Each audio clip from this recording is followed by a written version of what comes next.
안녕하세요. 네, 오늘은 로마서 세 번째, 로마서 1장 14절부터 17절까지 말씀을 보겠습니다.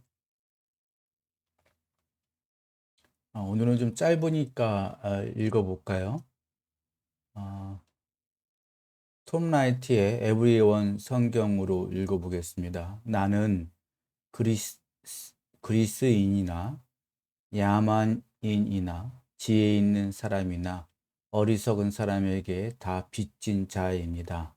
그것이 바로 내가 로마에 있는 여러분에게도 좋은 소식 전하기를 간절히 원하는 이유입니다.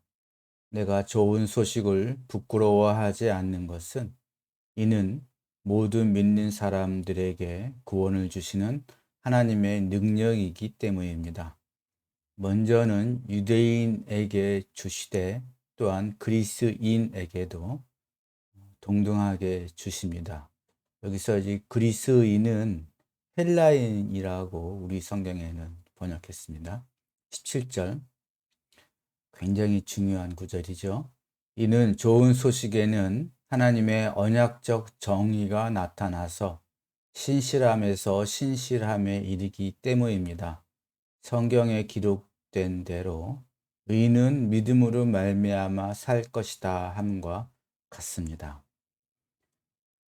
이 본문 굉장히 중요한 본문입니다. 예.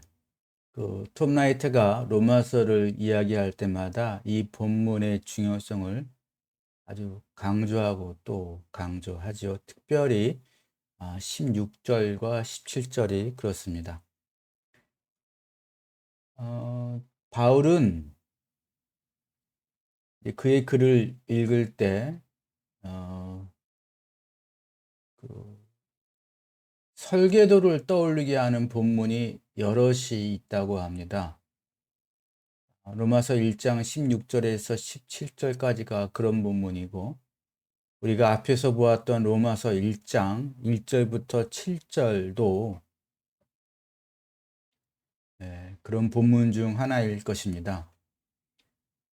그런데 바울의 설계도는 좀 다른 게, 일반 설계도는 세부 항목으로부터 완성품에 이르는 설계도가 그려져 있죠. 그런데 바울의 설계도는 처음부터 완성품으로 주어집니다. 그러니 이 완성품이 어떻게 작동하는지를 알려면 그 완성품을 작은 조각으로 나누고 각 부분이 어떤 역할을 하는지 이해해야 합니다. 그리고 나서 나중에 다시 그 조각난 부품들을 조립하여 처음에 우리가 보았던 완성품과 대조해 보고 잘 작동하는지 확인해야 합니다. 그러니까 바울은 글을 그렇게 쓴다고 톰 라이트가 30년 동안 로마서를 연구한 톰 라이트가 그런 식으로 많이 강조합니다. 먼저 14절에서 사도 바울은 자신이 빚진 자라고 말합니다. 그래서 15절에 좋은 소식, 즉 복음을 로마에 가서 전하기를 원한다고 말합니다. 여기서 빚진 자라는 의미는 하나님께서 바울에게 예수님이 왕이 되셨다는 이 복음을 들려서 보내셨는데, 왜 해필이면 자신인가? 왜 자신을 택하여 복음의 전령으로 보내셨는가에 대한 사도 바울의 감사의 표현인 것 같습니다. 말하자면 왜 나 같은 자에게 뭐 이런 의미일 텐데, 우리가 사도 바울의 전력을 알고 있으면 이 말이, 이 표현이 무슨 의미인지 아실 겁니다. 다 아신다고 사도 바울이 어떤 사람이었는지는 그 사도행전에 잘 나오니까 다 아신다고 일단 그의 전력은 제가 소개하지 않겠습니다. 나중에 또 따로 얘기할 때가 있겠죠. 그런데 16절에서 바울은 복음을 부끄러워하지 않는다. 좋은 소식을 부끄러워하지 않는다라고 말합니다. 왜 이렇게 얘기할까요? 사실 오늘날 많은 사람들이 기독교의 복음을 부끄러워합니다. 신문과 라디오, 텔레비전에서 또 영화 같은 매체에서 복음을 조롱하고 비꼬고 무시할 때가 많기 때문에 사람들이 자신의 믿음을 비밀에 붙이는 것이 좋다고 생각하는 그런 기독교인들이 많습니다. 그러나 오늘날과 다른 바울 시대에는 무엇 때문에 복음을 부끄러워했을까요? 그 이유는 바울 시대에는 복음이 말 그대로 미친 소리로 들렸기 때문입니다. 당시는 로마 한 도시와 로마 황제 한 인간에게 집중된 권력과 문화가 세계를 지배했으며 특히 로마 교회는 그 권력과 문화의 한 중심에 있었습니다. 로마 교회도 그런 자들의 지배하에 있었죠. 그런데 하나님의 복음은 로마 황제가 세계의 지배권을 주장하지만 실상은 예수님이 세계를 지배하신다고 주장합니다. 그러니 미친 소리로 들리지 않았겠습니까? 근데 바울은 복음을 부끄러워하지 않는다 이렇게 선언하는데 아마 바울은 지금 시편 119편 46절 같은 본문을 염두에 두고 있는지 모르겠어요. 제가 한번 읽어드리면 왕들 앞에서 거침없이 주의 교훈을 말하고 부끄러워하지 않겠습니다. 예. 바울은 또한 빌립보에 보낸 또 다른 편지에서 빌립보서 2장 10절인데요. 모두가 예수의 이름 앞에 무릎을 꿇게 하시고라고 씁니다. 예수의 이름 앞에 무릎 꿇는 자들 가운데는 로마의 황제도 포함되어 있는 게 분명하죠. 그러므로 이런 복음을 선포하고 믿는 기독교인들은 그 믿음이 사적일 수 없습니다. 분명 하나님의 복음에는 권세들의 심기를 거스리는 것이 있습니다. 요즘의 권세는 다양하죠. 그들이 스스로 모두 다 자신이 왕이라고 얘기합니다. 그들 앞에서 지금 예수님이 다스리신다고 거침없이 하지 말고 말해야 합니다. 이게 이제 믿음이겠죠. 이제 우리가 이렇게 얘기할 때 어떤 사람들은 예수님이 다스리시는데 세상은 왜 이러냐고 조롱하고 비웃음을 보낼 겁니다. 로마서는 앞으로 그거에 대한 대답을 우리에게 해줄 거고 우리는 그걸 배우려고 합니다. 그러나 지금 그중 하나를 미리 말해 본다면 예수님이 왕으로 세상을 다스리시는데 세상이 왜 이러냐고 그 통치가 신통치 않은 것 아니냐고 누군가 냉소적으로 말한다면 똑같이 냉소적으로 하나님이 창조주이시기 때문에 인간이 망가졌을 때 또 그 인간 때문에 망가진 인간 때문에 하나님이 인간에게 다스리라고 위임하신 세상이 같이 망가졌을 때 하나님은 그 모든 것을 없던 것으로 다 쓸어버리고 다시 창조하실 수도 있었다고 말할 수 있습니다. 그러나 하나님은 그렇게 하시지 않았습니다. 아니, 하실 수 없었습니다. 왜냐하면 하나님의 본성에 거스르기 때문입니다. 하나님은 사랑의 하나님이시고 또한 하나님은 실패하실 수 없는 분이기 때문입니다. 그래서 하나님은 인류와 세계가 망가졌을 때 그것을 바로 잡으시려고 오랜 계획을 세우셨고 지금도 오래 참으셔서 더 많은 사람이 하나님의 구원받은 하나님의 백성이 되길 원하십니다. 그리고 우리는 짐작할 수도 없는 하나님의 때에 하나님의 방법으로 그 일을 이루셨고 또 완성하실 것입니다.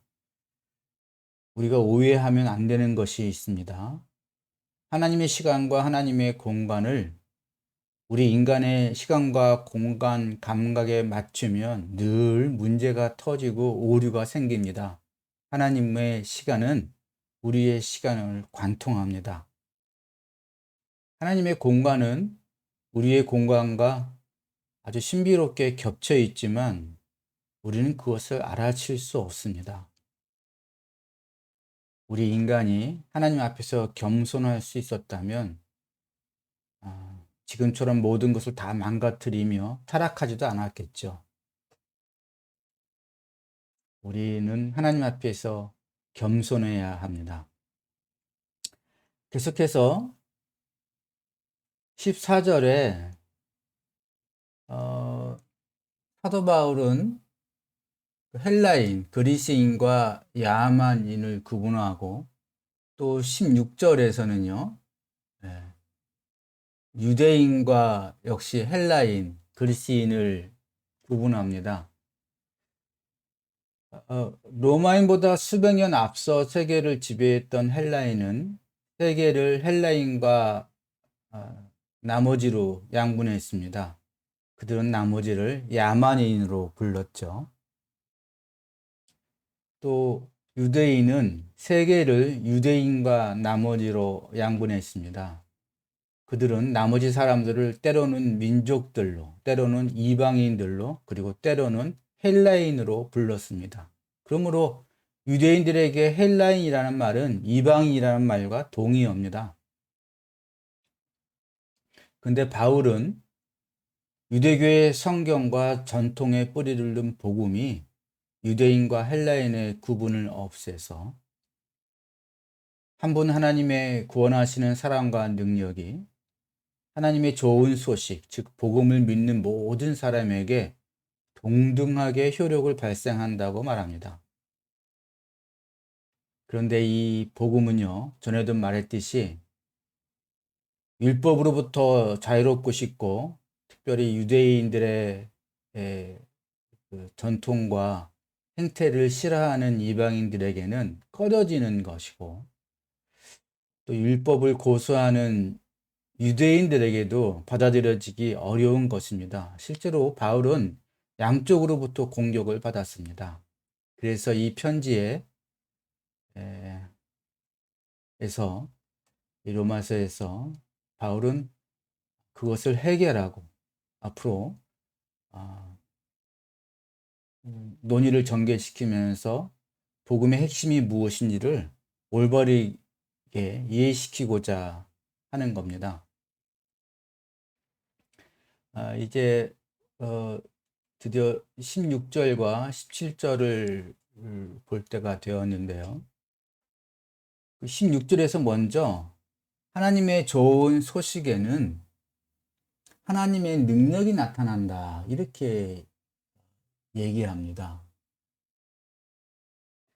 하나님의 능력이 나타난다, 복음 때문에. 우리는 이미 4절에서 하나님의 능력이 무엇인지 봤죠. 4절에 보면 거룩한 영으로 죽은 자들 가운데서 부활하심으로 하나님의 아들로 강력히 확정되셨으니 곧 왕이신 우리 주 예수십니다.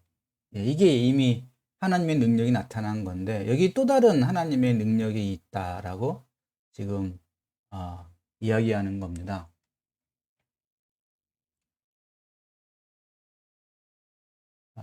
예수님을 죽은 자 가운데서 일으키셔서 예수님이 과거나 현재나 영원히 하나님의 참 아들이심을 나타내시고 예수님을 왕으로 세우신 그 모든 것은 하나님의 능력이었습니다.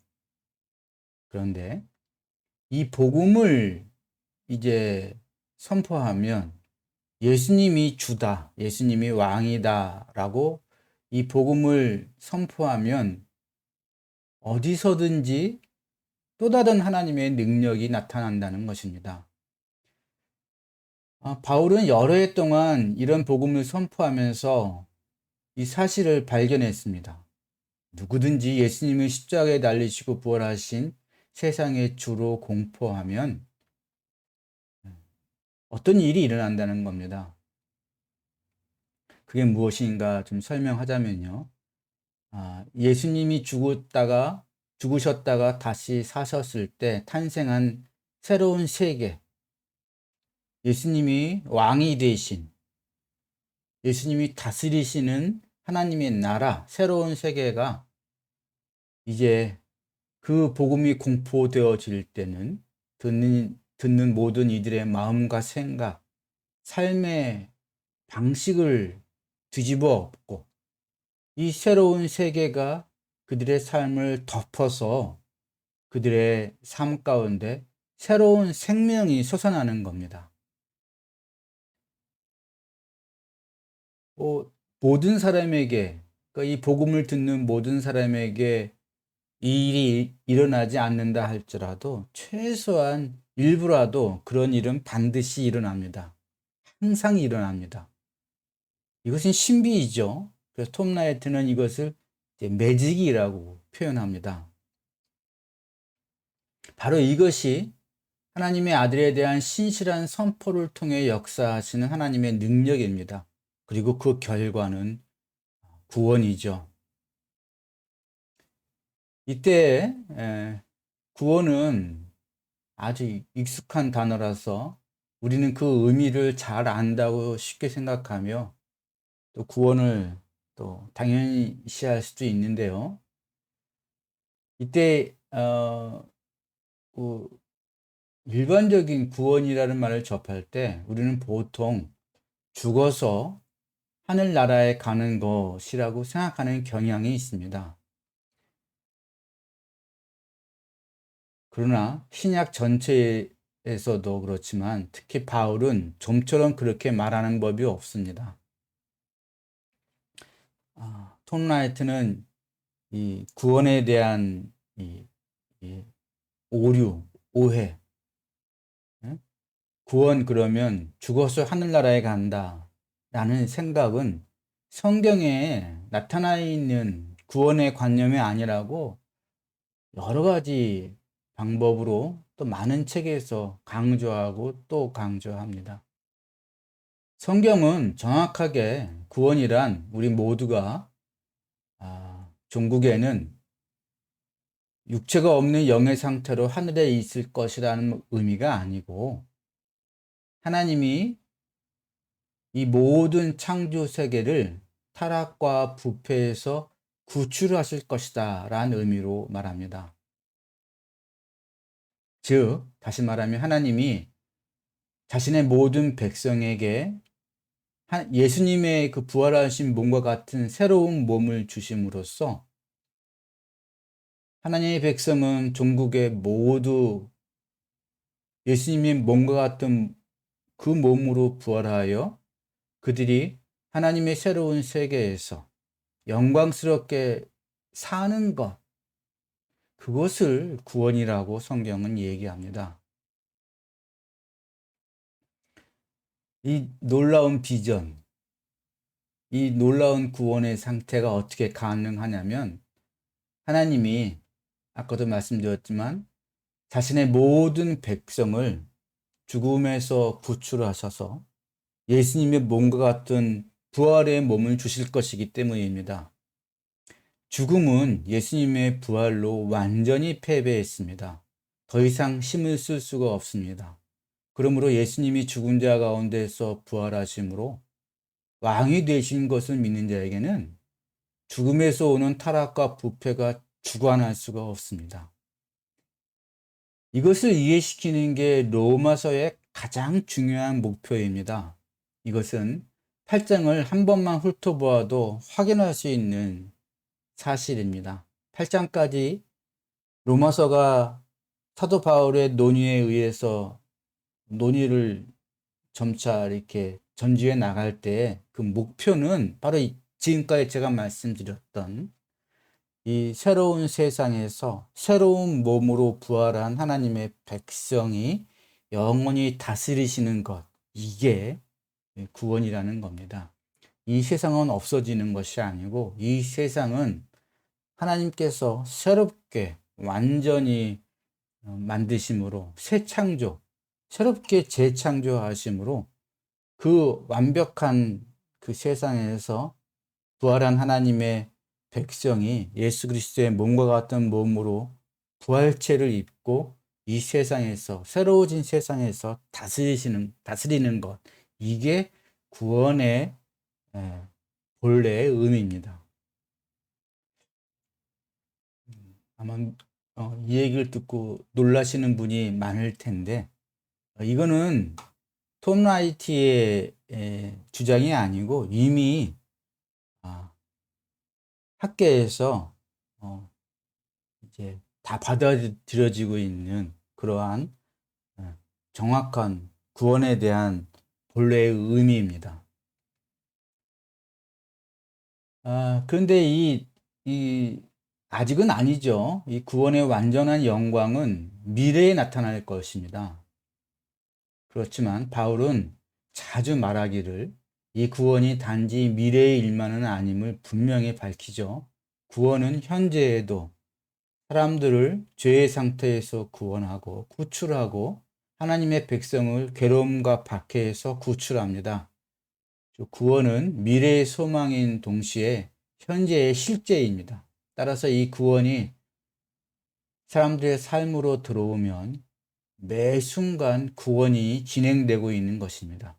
그들은 구원받았고 구원받고 있으며 구원받을 것입니다.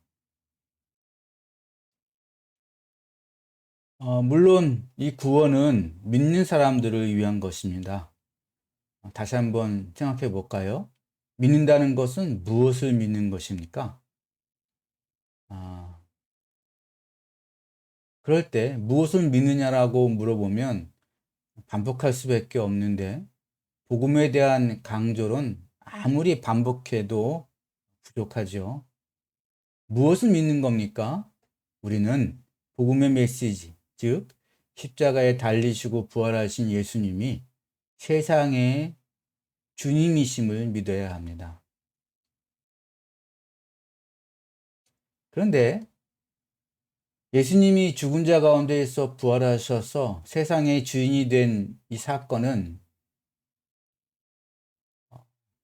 우발적인 사건이 아닙니다. 무슨 말이냐면 하나님이 세상을 이렇게 살펴보시다가 어쩌다가 하나님의 뜻에 맞게 행동하시는 예수님이 있어서 하나님이 예수님을 죽음에서 부활시키시고 왕으로 세우신 그렇게 된 우발적인 사건이 아니라는 겁니다. 이 사건은, 이 복음은 철저하게 하나님의 약속에 신실하시고 충실하셔서 하나님이 계획하시고 하나님이 당신의 아들이신 예수님을 보내셔서 만드시고 이루신 사건입니다. 그것을 믿는 것입니다. 그래서 믿음은 확신, 특별히 하나님의 언약에 대한 확신을 의미하죠. 톰 라이트는 그것을 특별히 언약적 정의라고 번역합니다. 우리 성경에는 이것을 하나님의 의 이렇게 번역을 했지만 이 의라는 단어는 단순한 단어가 아닙니다. 단순히 번역할 수 있는 그런 단어가 아니죠. 하나님의 정의와 하나님의 의와 하나님의 언약은 아주 긴밀하게 연결된 단어입니다. 예언서와 시편은 종종 하나님의 정의를 말하곤 합니다. 하나님은 세상의 창조자시고 세상을 바로잡기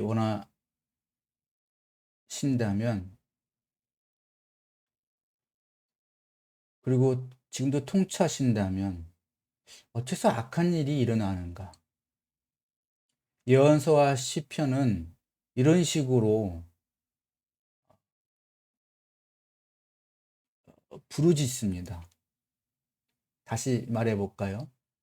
하나님이 세상의 창조자시고 또 세상을 바로잡기 원하신다면, 그리고 지금도 통치하신다면 어째서 악한 일이 일어나는가? 제가 이 녹음의 그 서두에서 이 비슷한 질문을 이제 사람들이 할 거라고 얘기했는데, 이것은 지금 현재 우리들만의 의문이 아니었습니다. 구약 성경에 나타난 고통받는 이스라엘이 늘 이것으로 하나님께 부르짖었습니다. 예언서와 시편에 아주 적나라하게 나오죠.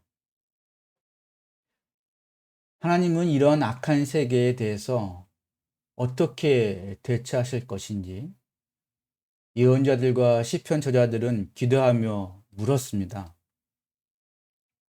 그럴 때 성경은 하나님이 세계를 바로잡기 위해 필요한 일을 행하실 것이라고 대답합니다. 그러나 다시 말씀드리지만 진행되는 상황은 복잡하고 하나님이 우리가 기대하는 대로 일하시는 것은 아닙니다. 하나님의 시간과 하나님의 공간과 하나님의 방법은 우리와 다릅니다. 하지만 기필코 하나님은 하나님의 약속을, 언약을 지키실 것입니다. 그것이 하나님의 정의이고 하나님의 의이고 하나님의 신실하심입니다. 하나님의 의, 그럴 때 우리는 하나님이 하나님의 언약에 대해서 신실하셔서 그것을 꼭, 그 약속을 꼭 지키실 것이다, 이렇게 이해하면 됩니다. 의라는 단어를 이렇게 이해해야 됩니다. 앞으로 보게 되겠지만 계속해서 로마서는 하나님에 대해서 하나님이 신실하시고 정의로우시며 언약적인 사랑의 하나님이라고 말합니다. 하나님의 이러한 면은 예수님에게, 즉 십자가에 못 박히시고 다시 살아나셔서 악의 완전한 패배를 일으키시고 세상의 왕이 되신 복음 안에서 완전히 드러났습니다. 이 복음의 메시지를 통하여 하나님의 약속에, 하나님의 언약에 하나님이 신실하신 것이 철저하게 드러났습니다. 이제 남아있는 약속은 하나님의 구원의 능력이 전 세계로 퍼져나가 모든 창조된 피조세계 전체가 부패와 타락의 그 종살이하던 상태에서 해방되어서 하나님의 자녀들의 영광의 자유를 함께 나누기 전까지는 하나님의 통치와 복음의 전진은 멈추지 않을 것이라고 말합니다. 이게 남아있는 약속입니다. 그리고 이 언약을 믿는 자가 유대인이든 헬라인이든 상관없이 구원을 받는 것입니다. 바울은 다시 한번 역설하죠.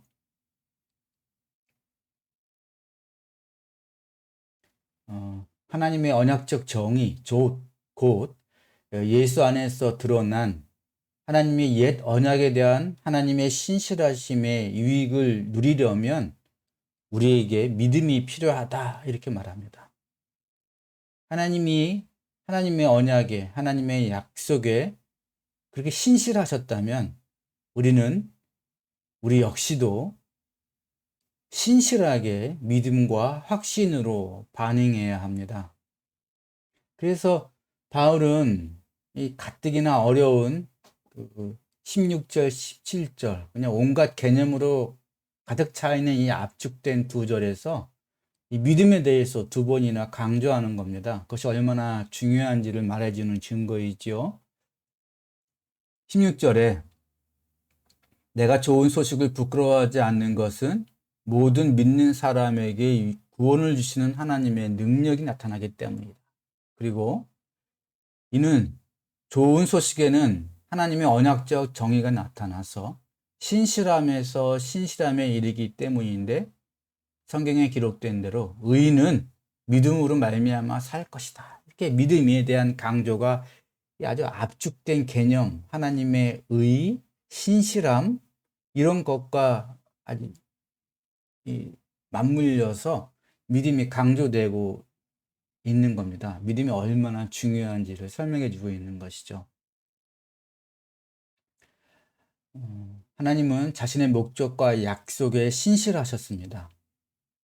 따라서 만일 이로부터 유익을 얻으려면 그에 상응하는 신실함, 바울이 5절에서 이미 말한 믿음의 순종이 있어야 합니다.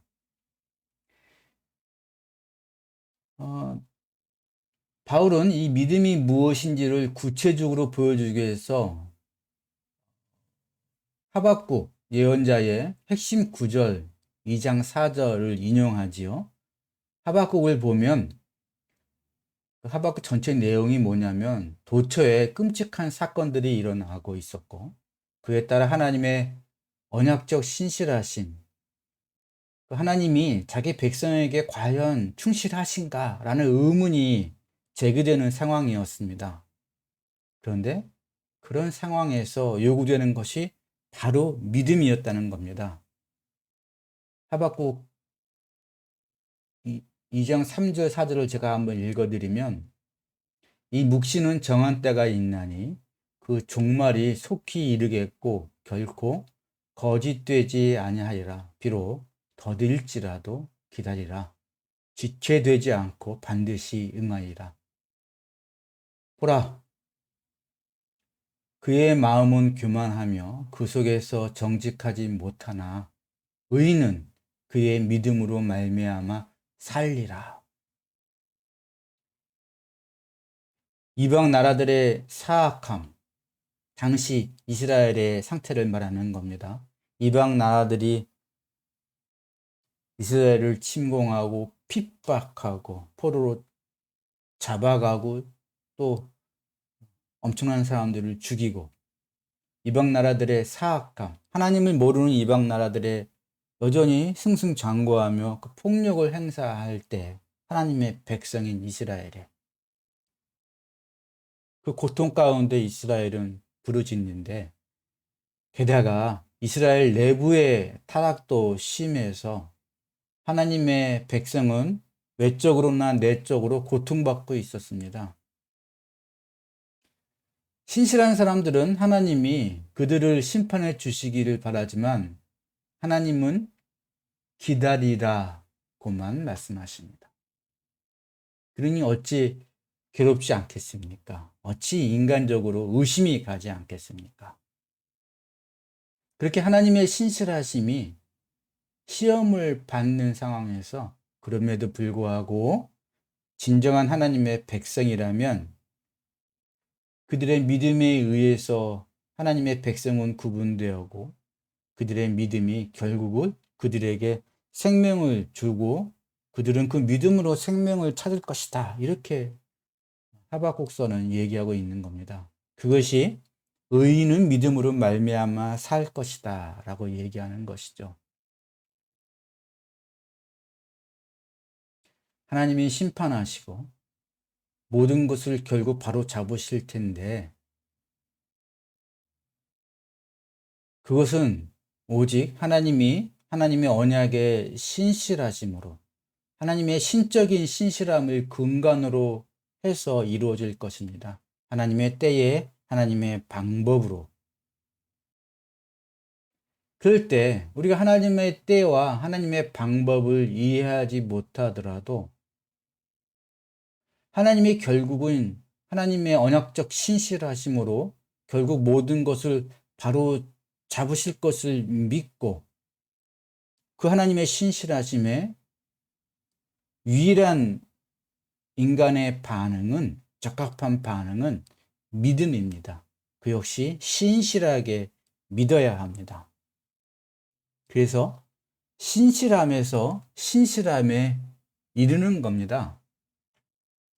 이 말의 뜻을 너무 압축되어 있기 때문에 수많은 사람들이 오해하고 우리나라 성경에서는 믿음으로 믿음에 이른다 이렇게 쓰여 있는 이 표현을 가지고 참으로 많은 오해와 참으로 많은 잘못된 오류가 가득 찬 해석이 있었지만 톰 라이트는 이것을 아주 분명하게 이렇게 설명해 주는 것입니다.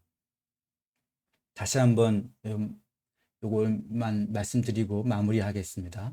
신실함에서 신실함에 이른다. 믿음에서 믿음에 이른다. 이 말이 이제 신실함에서 신실함에 이른다라고 톰 라이트는 번역을 했는데 그게 무슨 말이냐면 하나님은 하나님의 신실하심으로 지금의 악함을 심판하시고 모든 것을 바로 잡으실 것입니다. 하나님은 하나님의 언약에 신실하시고 하나님의 약속에 이 모든 것을 바로 잡으신다는 약속에 신실하실 것입니다. 근데 그것은 하나님의 때에 하나님의 방법으로 되어지는 하나님의 신적인 신실함입니다. 우리가 그것을 이해하지 못하더라도 하나님의 백성은 하나님이 그 언약의 신실하심으로 결국 모든 것을 바로 잡으실 것이라는 것을 믿어야 됩니다. 그 믿음, 우리는 역시 그 신실하게 그 하나님의 신실하심을 믿어야 된다는 겁니다. 그것이 신실함에서 신실함에 이른다. 믿음에서 믿음에 이른다고 말하는 것입니다. 그리고 요 신실함은 실은 그 신실함에서 신실함에 이른다 할 때 앞부분의 신실함은 예수님의 신실함에 대한 언급도 포함되어 있는데 지금 여기서 그것은 설명할 수 없고요. 뒤에 가서 3장 이제 20절, 21절에 가면 그분에 대해서 자세히 설명이 되어지니까 그때 또 자세히 보겠습니다. 오늘은 여기까지 하죠.